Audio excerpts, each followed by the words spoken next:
All right, good afternoon, everyone. Starting to record this video. So real quick, we'll give you a quick SPY, SPX, QQQ update. We'll look at Apple. I'd like to look at NVIDIA and AMD. What's going on with the tech sector? The tech sector gained quite a bit this week, much better performance versus the SPY. And we know why, right? It's the banks. Okay.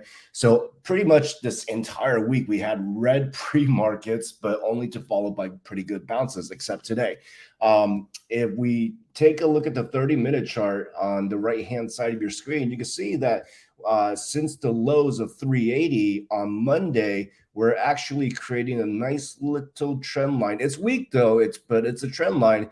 It's kind of following higher lows each time and higher highs as well. So that could be a positive setup going into next week, especially that the SPY closed above 390. On the short-term charts, on the Qs, you can see that the tech sector just outperforming the entire week. So it's really interesting setup here. Here is your 30-minute chart with higher highs and higher lows. Okay.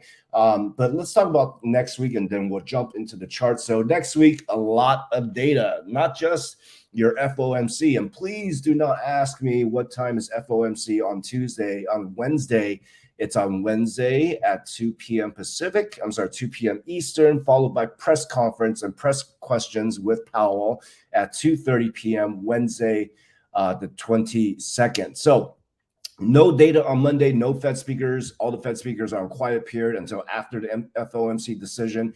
However, we do have existing home sales on Tuesday morning at 10 a.m. So that's the big data that might move the markets on Tuesday. On Wednesday, of course, that is when all bets are off. Okay. Doesn't matter what the chart says, whatever decision the Powell comes out with, it'll be at 2 p.m. So you have an expected rate hike of 25 basis points. So at this point on the Fed futures, it's pricing in a 61.3% chance. We're at 25 and a smaller chance, under 40% chance, which is pretty interesting, at 0% or no rate hikes at all. My personal take on it is that the market is ready for a 25 basis points and move on, okay? Minus any drama with more banks, all right?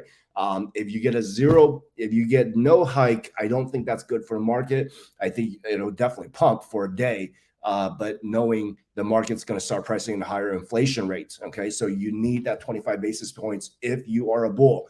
If you are a bear, you want Powell to lay down the hammer with 50 basis points, and I just don't see that happening because especially with the systematic, there's a crack in the system, okay?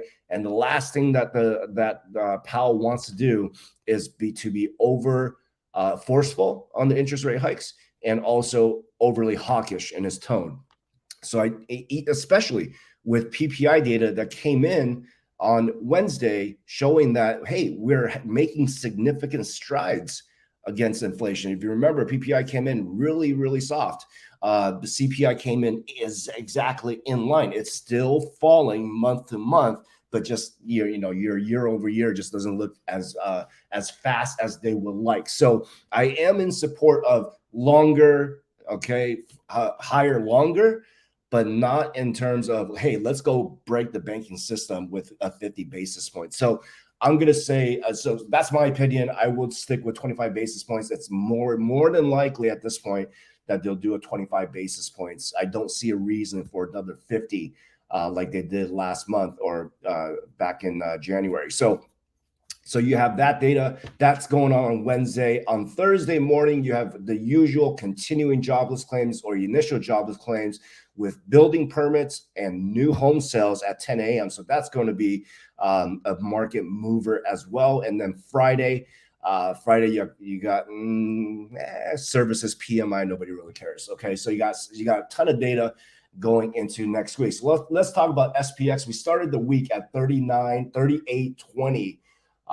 Started the week at right about 3,800, and we actually moved up about 116 points or so at the close on Friday here. So obviously the markets did close green on the week, just a little bit weak on Friday, right? It hit the SMA 20 on the weekly, and then pulled back here, which is obviously very it's it's expected almost. Okay, so that's your weekly. Your daily chart on SPY. Where am I? Is this SPX or SPY?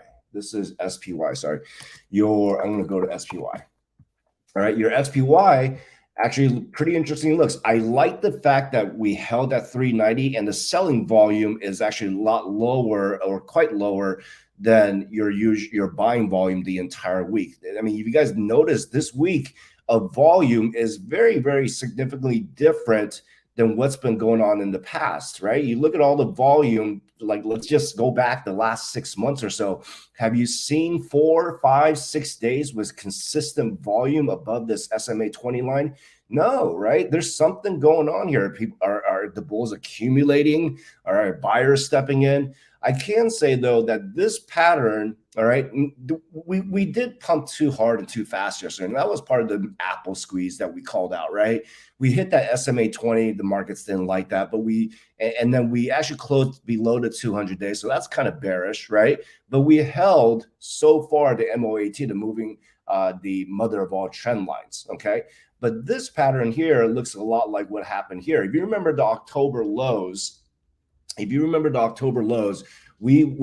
gapped down. I think it was on CPI data back in October. Yeah, it was, right? We gapped down to 248 and then we ran up to 365 in one day. And that's what it almost looked like on yesterday, on Thursday. And then it was followed by a deep red day, but then it triggered a new uptrend. Okay. So I'm not saying this is going to happen, but a 25 basis points and continuing like no bank scares, I think that's what the market is looking for. Some certainty, okay, going forward.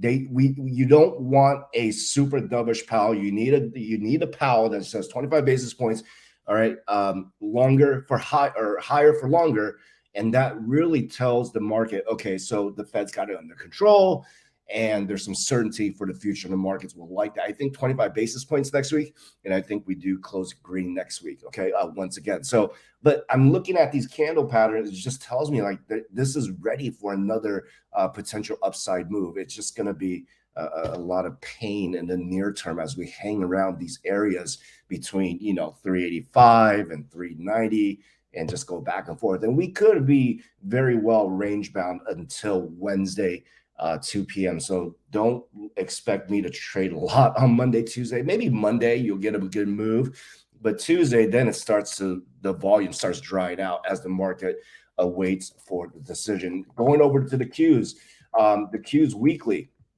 All right, we started at 286, went to 307, 308 almost this morning.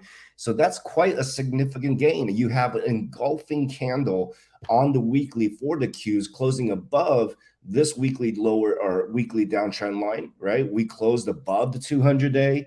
We closed above the 915.34 and the 50 cloud. And you have significant volume on the weekly for Q. That a lot of money are moving into tech and they're buying that dip, especially on Apple today. But you look at the daily chart. Okay, so this is kind of a spinning top with lower volume. All right, so definitely some sellers at this area. So we're gonna have to wait until the FOMC decision and see where it takes tech. But I obviously you can expect tech obviously running. Money is being moved around, right, from the banks, okay, to value or to growth. All right, so you take a look at Microsoft. Microsoft had a tremendous week. There is almost nothing bearish about Microsoft up until today. All right, so it did manage to close green. All right, you went to 283 for good Lord, right, way above the 200-day and starting to pull very fast or very up and away from the 20-day moving average here. The white line is at 255. Okay, so if Microsoft starts pulling back Monday, then you can see the markets pull back because the Q is heavily pretty invested in the Microsofts. But this is a really bullish chart and a possible continuation on Microsoft. NVIDIA, all right, NVIDIA ended the day with a shooting star, and this isn't a sign to go start shorting NVIDIA. We all figured that, hey, if we just start shorting on this shooting star, back on February 28th after the earnings run, then everybody got smoked, and it continued to get smoked until finally did dip down here, but did not come down to fill this gap. You do have a shooting star on the daily, so that's kind of what you want to watch for. We did fill this gap from almost a year ago. Pretty wild, right? We filled this to a 258, 257 gap, hit about 262, 264 this morning. You have a small little gap on the daily that possibly needs to get filled. So these are some of the watches going into next week. Once again, I really think that this might be a start to a new run here, but we do need the Qs in the tech sector to start consolidating somewhere or to base somewhere. We saw 303 hold perfectly today, as we suspected, but your CCI and stochastics are being overbought once again. So it could be a situation where we start basing and start moving down, right? Like this, okay? To create another flag or another base before it starts moving higher, okay? But it's just that the SPY is lagging very much behind. So after hours here, check SPY 390.34 looking pretty good. I like that setup. I like that 390 holding, still holding this nice upward trend here. The Q is holding a very nice uptrend. If the tech sector doesn't die, then it's the bears are going to be hurting once this starts exploding. But as I mentioned, the Qs are a little bit overbought. The SPYs are actually in a downward pattern on the stochastics, et cetera. So, tech sector just continue to outperform for the time being. All right. So that's the update, ladies and gentlemen. Hope you guys have a great rest of great weekend, and I will see you Monday.